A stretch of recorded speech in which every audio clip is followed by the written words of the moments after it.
Hey folks, welcome to yet another video. This is going to be just a chat. I would like to answer a few questions I've received based on the previous reel that I released a couple of weeks ago. Yes, I am no longer interested in working on BMW N20. Everything about N20, I am selling it. That's also, there was a reason I didn't go with N55, because if I do N55, it will always remind me of N20, and I really just didn't want to deal with anything N20, N55. And that's why I am now working on this engine. This is the BMW B48. You have seen a few things. I've already started working on this engine, and I've released quite a few videos about this engine, but you didn't know what the purpose of this engine. Well, I got this engine at a junkyard.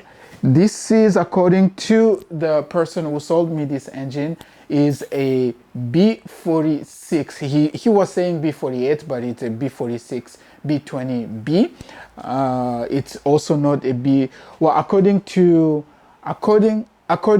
real OEM, it says that this is the B46D. There are other versions. We do have B46A, B46B, B46 P as well, and there is also O or 0 and so forth, but this one is B46D. I was very lucky to find this on a very affordable price, like you're going to buy a bread, and I didn't want to lose the opportunity of this one. I was deciding whether I wanted to do this one or I wanted to go and get the 2 Jersey, but this actually plays out well, because as we doing the swap, because we're going to remove the N20 and put this one on. As we do the swap, what I want to do is to remove the N20, right? N20 on the right engine, and then we're going to drop this one in. And a few things already worked on. When I got this engine, this manifold was gone. The intake manifold was completely out, and this one is also the TU version. You do have the standard version as well, because the standard version you could swap out the heat exchanger that is inside inside the manifold, but the TU version has it sealed, so once it's broken you have to buy a new one. So I got that. The BMW B46, B58, B48, those are very distinct engines compared to BMW N20 and N series overall. One of the things that I noticed right away was the intake. You can see how the intake manifold is, but more importantly, this one doesn't have a front mount intercooler. The intercooler is integrated inside. A lot of people are now doing these swaps. You will see these swaps on a Miata. There is a company in Europe, they are doing a swap. They're taking out they are doing a B48 swap, and I have been following them and see how far they will go with this. And for me, I am also doing a B48 swap, because since we are in the BMW family, one thing you need to know is that this car already came on 230. So the our earlier 230 already had the B48s on it, and they are also rear-wheel drive and also all-wheel drive. This engine came out of a 4 Series 430, and it was a all-wheel drive, but for us to be able to use it, we have to prep it for rear-wheel drive. The good thing is that this engine, you would already find it on 230 F22, so it just makes sense to get this one and drop it on F22 chassis as well, and which is good because it's a direct drop on. But the only thing that we had to do is get the rear-wheel drive open, and also the mounting, these mounting. So you have the left and right mounting. This one, it looks kind of funny, but we've got this mounting bracket. It's an OEM bracket, so we don't need to do anything fancy for that. And there is this mount as well, this mount bracket. It's also OEM. You can get it with the part number and so forth. Because what came with this one, it's for the G series, and the G series have a different mounting bracket. If I had to get the G series, I would get the bracket and also get the engine mount. So I didn't want to do that because the engine mount that I have is already brand new engine mount, and I didn't want to get the G series mount because the engine mount are also expensive, so we're saving costs on that front as well. I noticed something very strange is that, look at here, it has a special tool for you to crank the hub. It's just not like on N20. You can use a 22mm socket and you can just crank it, but this one you need a special tool to do that. Moving on here, this one comes with two auxiliary pump. We have the main pump over here. This is the main pump, but we also, well, the main pump, which is here. If we go down here, this guy here, it's a mechanical pump. This one, it's a all mechanical pump driven by the crank. But we do have this auxiliary pump, and we have one here and then one mount right on top here. I am 100% sure I have a TU version because I bought a few things. I had to return them because they are not for this setup. They are for the older setup, or I would say different one. For example, this pump is completely different. I wanted to remove that because I was missing this pulley. And when I bought this pulley, and I noticed that there was something different on this pump. There was something different, and as I was looking at it, I was like, the part number is different. Anyways, I got sorted out. I now have the correct part, which I put on there. Other than that, I didn't really buy a lot of things because not a lot of things got damaged when I got the car.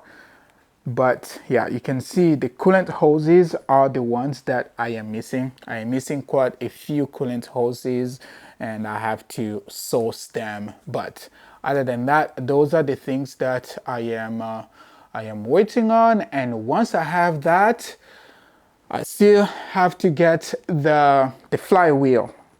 And now that we are here, let me talk about the flywheel. This one has a flex plate which came from an automatic car. I could adapt this flex plate and hook our unit clutch on there, but I found a very lightweight flywheel that I am going to use on this one. That it's a direct bolt-on because it's a B48 flywheel, but B58 and B48, they share the same flywheel geometry and all that, whatever terminology you want to use. So that flywheel is coming, and I'm very pumped about that. It should be here in a week or two. But the only thing that I am really concerned is the transmission.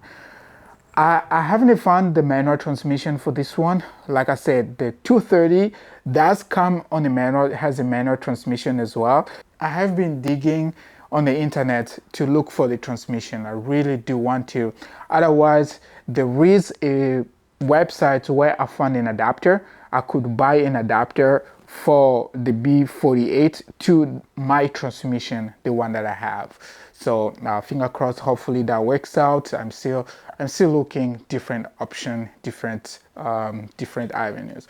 The wiring harness is going to stay the same for this engine. I was lucky to get the engine as is at a low price. So all the wiring harnesses are already here. Everything else is here. It came with the turbo, and this is going to be an experimental turbo. Reason being, I want to run the car as is before swapping the turbo, like completely OEM, run it OEM without deleting anything, without, so that I know that I cleared all the errors and stuff like that on the DME.